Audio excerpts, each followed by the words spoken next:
My name is Michael Norton. I'm a civil engineer, and I've been working in water-related problems worldwide throughout my career. I'm a global director with the Halcro Group Limited, who are consulting civil engineers.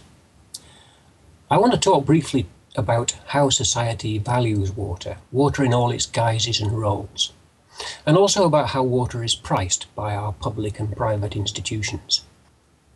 First of all, though, I want us to think about what are all those guises and roles that water plays for society in the biosphere. And I'm going to do that by illustrating what happens to 100 raindrops that fall to the earth. Well, of those 100 raindrops, 60 of them end up as green water, that is soil moisture. And that soil moisture is responsible for growing our landscape and supporting our fauna, flora and ecosystems. But it's also responsible for growing 70% of the food that we eat through rain-fed agriculture. So going back to the 100 raindrops, the other 40, what happens to them? Well, they end up as what we call blue water in rivers and lakes and aquifers. And we abstract water from that blue water for many other things, principally perhaps in terms of health importance is for drinking water. And we use much of our drinking water also to take away our waste. We also abstract blue water for industrial purposes. But the biggest source of abstraction is also for agriculture to grow food. And 70% of the water that we take from the blue water is used for agriculture. After the 60 drops of water have gone to the green water and the 40 have gone to the blue, 35 of the raindrops, on average, around the planet arrive at the sea through our rivers. So let's think about all of those things which the water has given to us.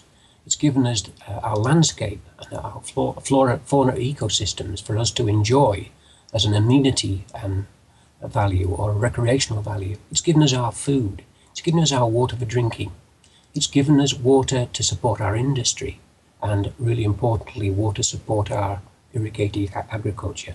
So shouldn't we be giving it a high value? Well, the truth of the matter is that so far we haven't. And we haven't because water hasn't been scarce. But now scarcity is with us. And it's with us through population increase, urbanization, and really importantly, the impacts of climate change. And now we're going to have to face up, I think, to what is the value, the real value of water, and get used to paying that. But what price do we pay now? And I want to illustrate that by the example of drinking water here in the UK where I live.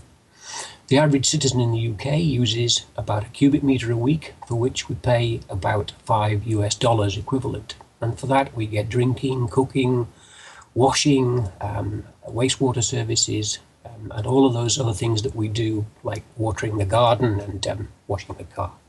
And you know, we claim that those $5 is too much, but you know, we just as easily go out and buy a coffee shop latte or a pint of beer or a takeaway sandwich for the same amount. So let's face it, we don't pay too much right now.